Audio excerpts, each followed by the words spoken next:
வணக்கம் மக்களே, welcome to universe voice Tamil. இன்று நாம் காண இருப்பது ஏகாந்தவாசி என்பவர் யார் தெரியுமா?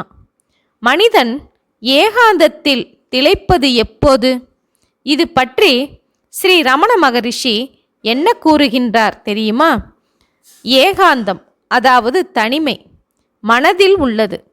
ஒருவன் கடினமான சூழ்நிலைகளிலும் கூட முழு மன அமைதியுடன் இருக்கலாம். அவன்தான் எப்போதும் ஏகாந்தவாசி.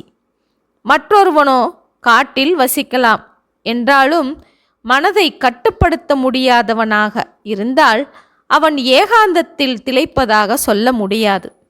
வெளி விஷயங்களில் பற்றுள்ள ஒருவன் எங்கு இருந்தாலும் ஏகாந்தம் பெறவே முடியாது.